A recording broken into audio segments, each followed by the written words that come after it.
Welcome to the Galactive today. We have our friend Caroline that has returned back. And we also have a special guest today, Sherry.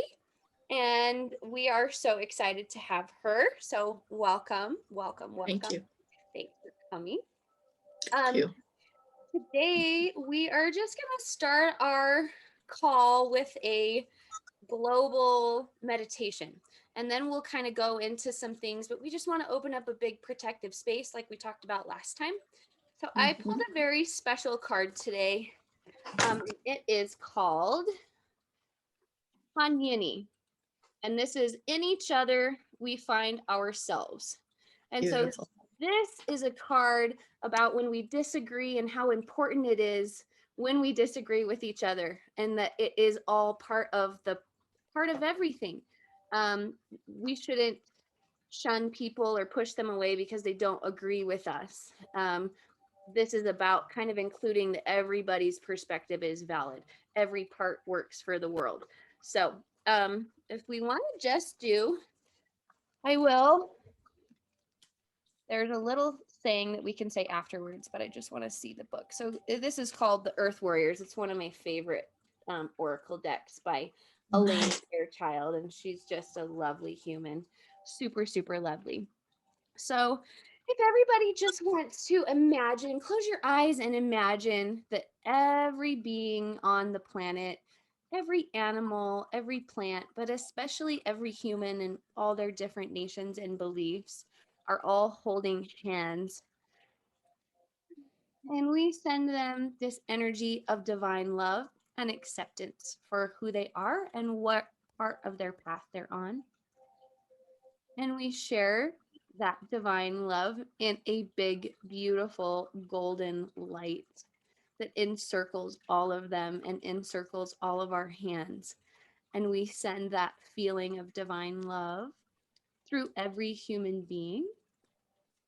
And then it emanates to every other part of the earth, the animals, the plants, the minerals, the waters, the skies.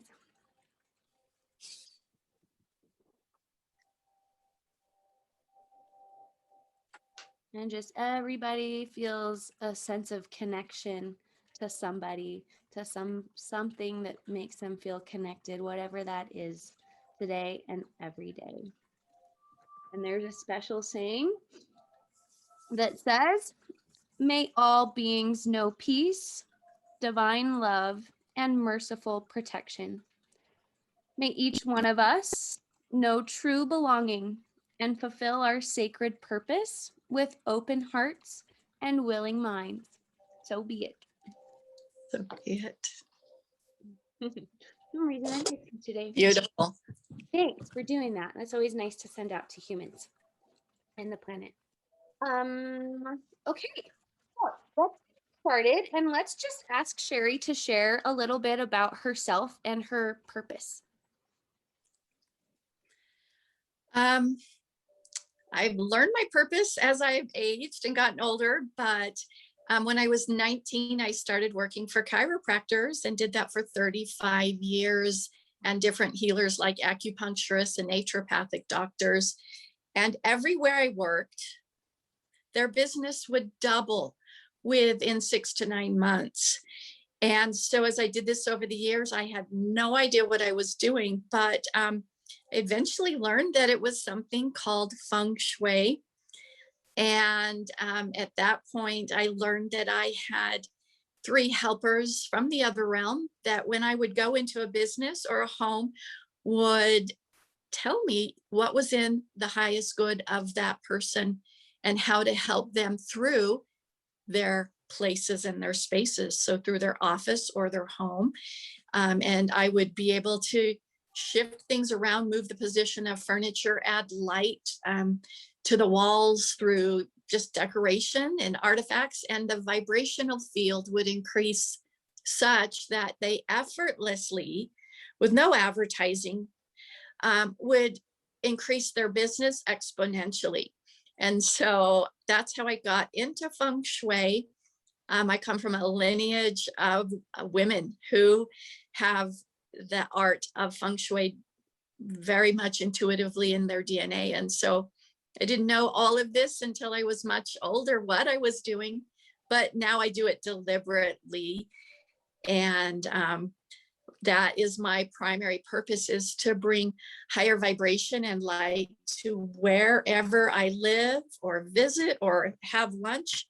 I anchor the light wherever I go. It's not really, me deliberately always, it's the other team showing me where to sit in a restaurant, where to sit in someone's home. And then I listen, and they do, honestly, 90% of the work. I'm only doing about 10% as a focus, being here on the planet right now. So it's really exciting to work collectively with the other realms and our own personal teams. Wow, that's amazing. I love that. I think there's a word called geomancy too. That Yes. is Feng Shui geomancy, I think, is a very beautiful process. I love that. That's Yes. cool that you learned that over time. Yes.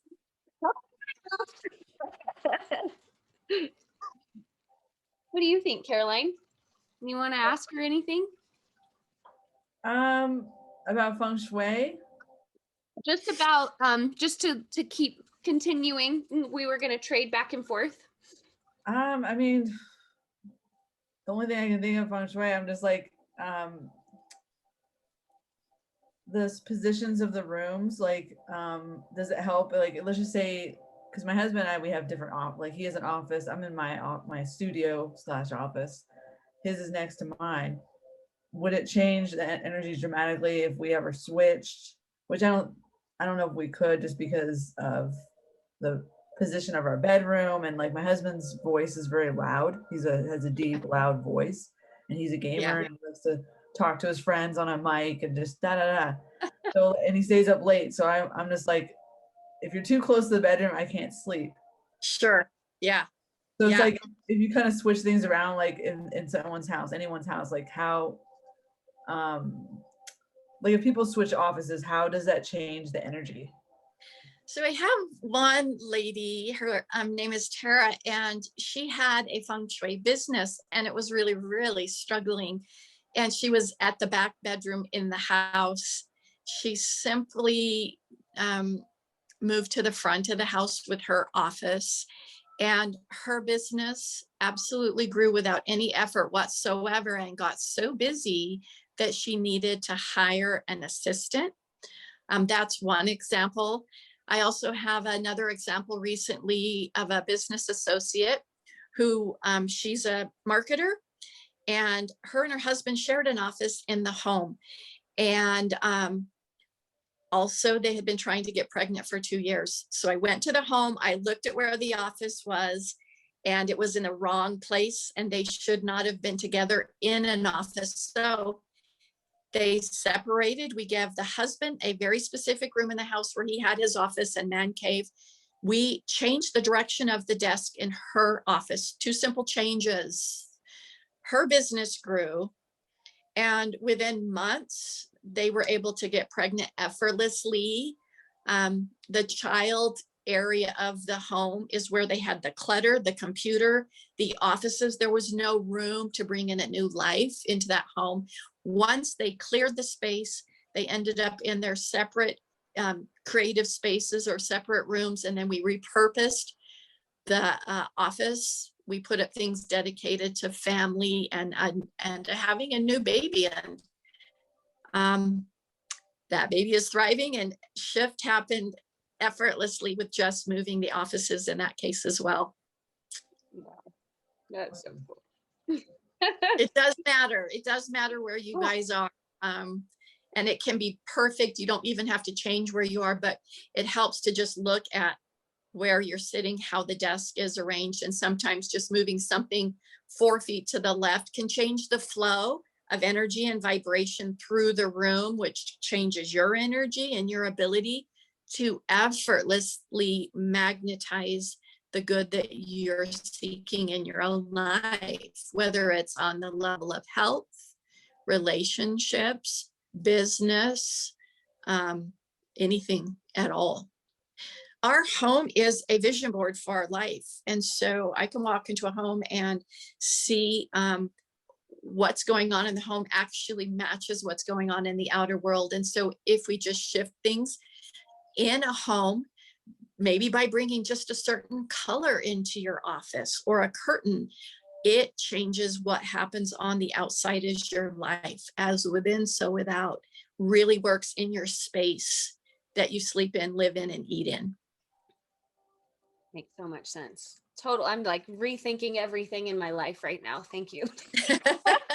Also, this soon. That's Yeah. awesome. Well, we're so excited to know your powers and your skills and share that with people so they can kind of think outside the box and go, oh, maybe that's what I can do, you know? Yeah. There's another part of you that I know is knowledgeable about some other things as well. And I am interested to know what you have to share about the guides that you work with and the, if you know, the Galactic Federation and these different kinds of entities and what I don't really know even the proper term to use because I just call them different races. You know, there's like different races all over the galaxy. Yeah, indeed. And that's absolutely perfect. They don't even care what we call them. They know when we are thinking about them and talking to them, they are here by our side in an instant. And so we are connected at all times through just the speed of thought. Thought can travel at about 600 miles per hour. So your thoughts are very fast, very powerful, and our connection with the other realms can be instant. And as we are all here by design right now, everyone on the planet is here by choice to assist in the golden age of enlightenment. We've had many golden ages of enlightenment. This is the current one. The last one was about 12,000 years ago. And so what we are doing right now is the biggest planetary project that has ever been attempted in any system of worlds. And that is to bring in the new golden age, but also to help a planet assist from the third dimension to the fifth dimension. Never has been done. Not only has it never been done, it's never been done at the speed at which we're upgrading. Right now, our bodies are upgrading in light codes every single 24 hours. And this is occurring for every man, woman, and child on this planet. We are upgrading the maximum that cosmic law will allow and that we can tolerate every 24 hours. And so without even knowing it, without any effort whatsoever, every one of us are in this process of ascending from the third to the fifth. They used to give you millennia to go from the third to the fourth, and that was such a gradual, slow transition. But right now, this planet is so far behind the rest of the systems of worlds and planets that we needed a kickstart and a jump start. And for this planet in particular, it started in 1987.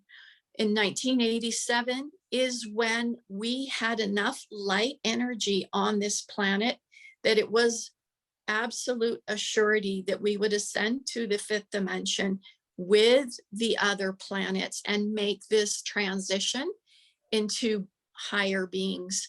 And so we've been about 37 years in that transition. Before that, there were possibilities of Armageddon and possibilities that we would not make it. But that is not the case. We're all on board and we're all moving in that direction.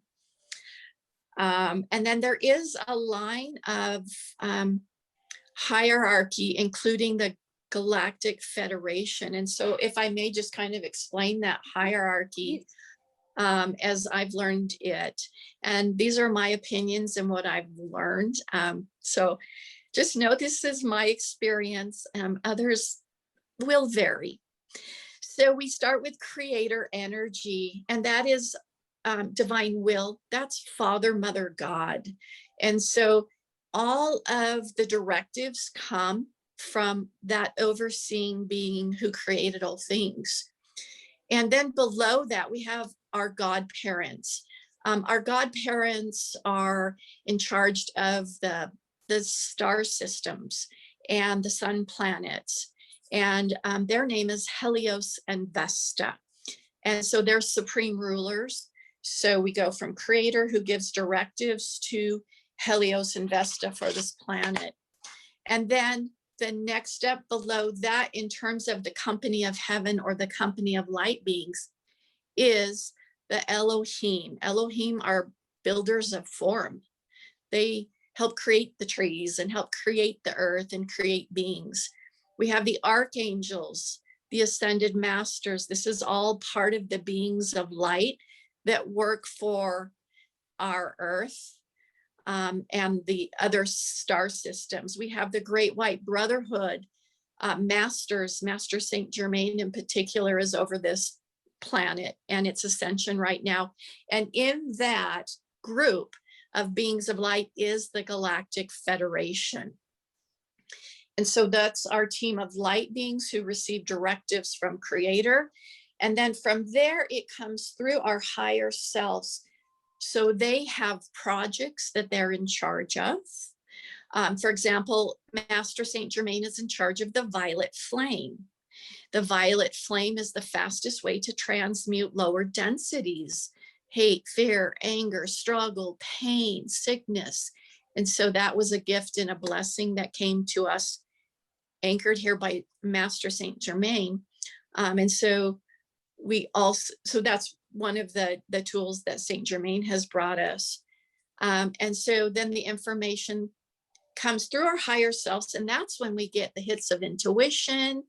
Our higher selves are working in tandem with Father, Mother, God, the Galactic Federation, the archangels, the ascended masters, whoever is being called on to assist at us and our work at any given time. And then also the beings of light have elemental versions for the elemental kingdom. And so this would be groups that assist the plants, the animals, and the crystals of the earth. The crystal kingdom is connected to Mother Earth and her grids and her ley lines. And so these are kind of the hierarchies of light all the way to the earth level. And the Galactic Federation is so working. Elemental beings, sorry, Sherry, I'm just wanting to pop in there. In my experiences, I feel like those are like fairies and little gnomes and those kinds of energies that work with the plants and the animals. Is that what you mean as elemental beings? Absolutely, all of it. Okay, got it. The whales, the fairies, the devics, the gnomes, the orbs that we see out in nature, or in, we can take photographs and you see orbs in the background. They're all beings of light who are on assignment right now to help transmute the lower vibrations into higher frequencies and assist us as humanity as we move into the new earth. Thank you. So that's kind of the hierarchy. And the Galactic Federation, there are some great masters right here in California that have been traveling back and forth and getting direction from the Galactic Federation. And so I've had the chance to learn from them. Sheldon Neidl is one of the primary people on the planet right now, and he's written books that show us our connection to the Galactic Federation, what their purpose is, how they're assisting us and the earth to move into being a light, crystalline light earth, crystalline light bodies, how we're all being assisted through the Galactic Federation. So that would be the team in charge of the ships, many of the star planets, many of the Galactic Federation travel from the planets to the Earth when they have projects, when they have, just like us, they have meetings, they have gatherings, and they estimate what the next step is for humanity and the world and how they can assist. And one of the exciting things about living right where we live near Mount Shasta is one of those portals that the Galactic Federation travels to and works through is the portal at Mount Shasta into inner Earth and hollow Earth. And so that's one of many portals that are on the Earth, where the Galactic Federation literally comes, drops their ships, parks them, and gets out just like we do, and goes to meetings. I have a question. So some people have said that Hollow Earth is actually where these beings come from, that they don't come from space. And so what is your take on Hollow Earth and the difference between what's inside versus what's outside? Well, one of the greatest channelers of Hollow Earth that we know of is J.R. Tolkien. He knew all about Hollow Earth and the light cities and the dark cities. And Hollow Earth is lovingly reflected in the newest Godzilla versus Kong movie. They talk all about it, and amazing movie. it's a great movie, and there's so much truth. Yeah. You need to watch it. So good. So what happens is the Galactic Federation and different places will talk to us through what we can relate to, which is our media and our movie. And so your Lord of the Rings movies would be one way they communicate with us. Your Star Trek and Star Wars movies are another way they show us, this is who we are. We're real. We're going to show you through entertainment. But even in Star Trek, they have med beds. They have scans that can tell in just a minute what is wrong with a person and fix it. They've been showing us through these movies in a way that we can easily understand how they work, who they are. And so that would be a very accurate representation of the star planets and how they have their own battles and their own wins and their own successes, but they are all here to help Earth. And so my awareness is that we do have the Galactic Federation and the star planets assisting Mother Earth. We also have inner Earth and hollow Earth. Inner Earth was primarily seeded by the Lemurians and the Atlanteans. Their cities were being destroyed and they needed a safe place to go. So they inhabited Hollow Earth or Middle Earth millennia ago, and they've continued to evolve with their cities of light. And they reside in fifth dimensional frequencies of pure love. They don't have the illnesses or the struggles or the emotions that we have, but they are our brothers and sisters. Our star families are our star brothers and sisters. We're all working for the same team to try to help Mother Earth ascend, as well as her inhabitants, which is us. We're part of that tribe. That's awesome. Let's see.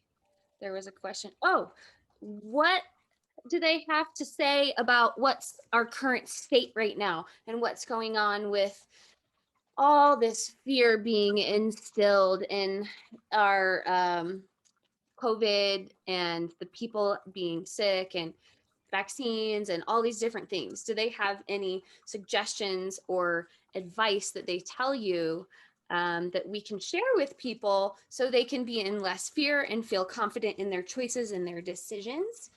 Are they just taking care of all that? We just need to sit back and watch, or is there things humans can do?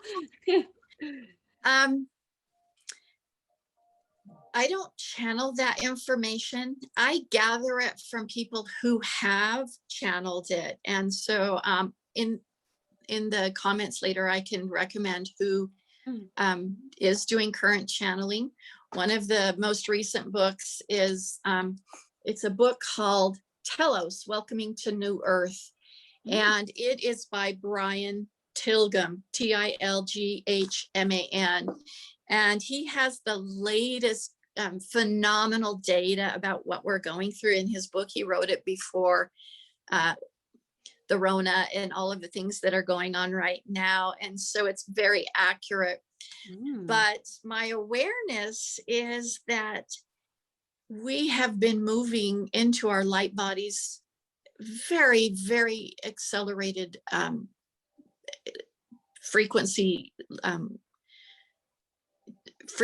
crystalline energy since 1987. Like, we were all in, we're ready to go, let's make this happen. And so anything that we see that is dark and remaining to the dark are only the last residues coming to the surface to be transmuted into the light. It doesn't matter what we call it. We can call it the dark. We can call it all of their games and scenarios that they're playing. But truth, it's just their last little struggle. There's nothing left. It's the last, 5-10% of their garbage that we're witnessing coming to the surface, but it is on its way out. Their days are numbered, dark days are gone. And so there's really nothing to focus on in terms of attention, whether it's vaccinations or 5G or whatnot. Don't over focus on it. Realize it, that it is transmuting from the dark to the light, all of it. Everything that we witness as a struggle has a solution in place right now in our lives, in our homes, in our planet, 100% solution. There is nothing that does not have its solution embedded, ready to shift, dark to light, dark to light. So every day that we walk on the planet or go through our ups and downs, our physical symptoms, or the emotions we go through, or the financial struggles, those are just the last residues. They are coming to pass. They are not coming to stay. None of it. None of it is long-term. We have assistance, literally assistance from legions of light. So if I wake up with a headache today and I call on the light, there are literally teams coming to heal, repair, and clean that with just my thought, my 600-mile-an-hour thought. They get it, they catch it, they calm, and it's over. And we will move through things very quickly, but none of it is here to stay. And it's, again, just residues, and residues look messy when we're in a struggle of any kind. It kind of is painful and messy, and but it is the last residues, because we are upgrading so fast to our light bodies, our crystalline light bodies, as well as our new strands of DNA. Nothing can hang around. Nothing is here to stay. And honestly, we don't have to figure it out. That which we are struggling with, the healing solution comes packaged in it too. And so there is a way through and out. The key is to focus on the light. I literally every morning wake up in my swimming thought of, worry and struggle. And I'm up at 3, 4, 5 in the morning, worried about this thing and that thing. And I immediately recognize it and try to change my own high-powered, intense thoughts into the light. And it takes a lot of work. The work is the meditation, the prayers, the decrees. Anyone who participates in any of that has instant legions of light workers by their side to help assist them through. So we're not alone. Whether they're coming from the star planets, the Sirians, the Andromedans, the Pleiadians, they may be part of our star family. They're here. they hear us and they're by our side, or whether we're being assisted from our brothers and sisters in inner earth, the Lemurians, and all the different kingdoms that are there. They're right there too. So we're never alone. Not that it's easy. They know it's not easy. That's why they are here in mass. Excellent. I love that. That really, while you were talking about it, it just brought me the very basic knowledge of nature and how when nature has a virus or some kind of disease, there's always some kind of cure right next to it. Or if you get some kind of poison ivy, the solution or the way to cure it grows next to the poison ivy. You know, it's always like right hand in hand, and most people maybe don't even look around, but it's just kind of, Right. you know, it's always just right there for us. And it's so easy to get caught in this other world of these thoughts and these intentions and these fears. And so it's really nice to be reminded, yeah, we are attached to all these lovely light beings. I love it. Thank you. They are so helpful. Yeah. Caroline, is there anything you want to add on there or ask that's coming in? I mean, everything that you're saying makes 100% sense to me, like from my own experiences and information that I've, have had access to. And, yeah, I agree. Nature is always, and I've had that happen too, where I had a migraine or headache and I called in the spirit to help. I said, can you please help transmute this? And literally, really quickly, I would feel it disappearing from my head. Beautiful. So I've had that experience as well, and I'm like, I know it's real. Yeah. It works, and it's good confirmation that I'm like, something made it go away. We lost Sherry due to technical difficulties, but hopefully she's all right, and we will do our best to connect you all with her information and her network. And sounds like she does some amazing feng shui. I want to hire her. She sounds wonderful. I need her to come to my house. But we're just going to end today, and we're thankful Sherry could join us. I'm sure that she'll hear this later when we post the show. And I would like to ask Caroline to share. She's really knowledgeable about oils and plant medicines and loves, we both love doTERRA oils. We love essential oils, period. It doesn't have to be doTERRA, but the power of the plants. And just like to leave our viewers with some kind of wonderful, positive information or something that comes through with the oils, or where to start if they wanted to get more into nature or plant healing. So the first thing that comes to mind, because essential oils they go through the blood-brain barrier, they go through the water barrier in the intestines, and they absorb in the body within seconds. You can do the test with frankincense. If you put it anywhere in your body, you'll taste it in your mouth just within 30 seconds to a minute. So the first thing that comes to mind right now for this period is helichrysum, which is really great, antibacterial, helps heal the body, put it in stasis, helps with ear infections. So some people are having allergies right now, seasonal allergies. So they just rub some behind their ear and kind of around their ear canal to kind of reduce swelling in their ear canal and their throat. They can rub some on their throat too. So that's a really great essential oil that they can use. Just keeping your body in a more alkaline state keeps viruses out, keeps your body running smoothly. So just eating not like acidic foods like that are fried foods will bring the acidity up. And there's charts that you guys can look up that talk about the alkaline. It's like 80% alkaline, 20% acidic is the perfect balance for you. So you can look up like a chart of the specific fruits, vegetables, and foods so that you know what to avoid, and it kind of will help you think clearly, feel really good, not have headaches, have lots of energy to do what you love to do in your life. Awesome. Thanks. It looks like Sherry actually just popped on. So let's let her in so we can say her closing. Okay. And we were thanking you as in the ghost form since you weren't here. Thanks.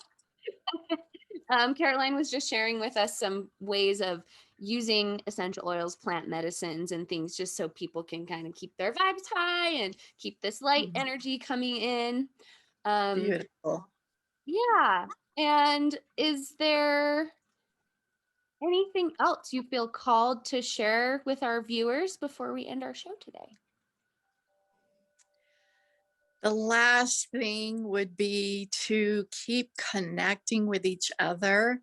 That is our priority right now, is to tap into our hearts and connect heart to heart with our brothers and sisters in this realm and in the other realms. And that's how we move into the new era of peace, which is where we are journeying toward right now. Ooh, that's a great one. And that's kind of how we started out with that meditation. It was so important to remember to not feel alone, even if you are alone or isolated, that you do have that Galactic Federation or your gods or your spirits or however you want to call them. It doesn't really matter. We all know there's sources out there that help us when we ask. So, Indeed. yeah, we are so grateful that you joined us today, Sherry. Thank you. So Yes. awesome.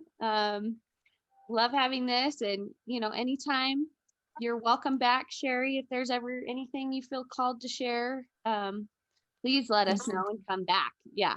Okay. Sure. Yeah.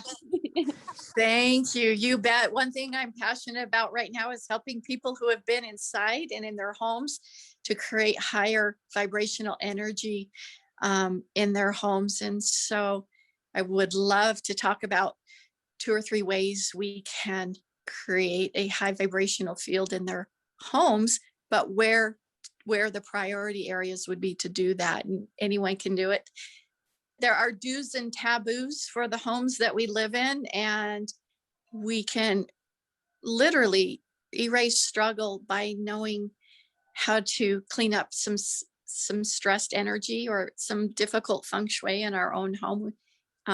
It could even be from where you're setting the plant to where you're setting the dining room table. Just moving things around changes the ability of the house to receive light and energy and hold those vibrations. And of course, the oils and crystals are some of the most powerful ways to anchor and cause those vibrations to stay. Well, I say we plan and do a show specifically around that. Caroline can talk about the oils. I would love to help with the crystals, and you can help with the feng shui, and we can just do a whole entire episode Nice. on that. That would be super fun. Yeah, we can help people reset their homes and walk away from the struggle into the light in their own living rooms, their own homes, the places that we've kind of been inside for the last year during all of the shift. Yeah, exactly. I think we all could use a refresh. So let's definitely refresh that, and we'll let everybody know, and we have that available for you. Great. So thanks for joining us today, everybody. And we have our GalactiV. Stay connected.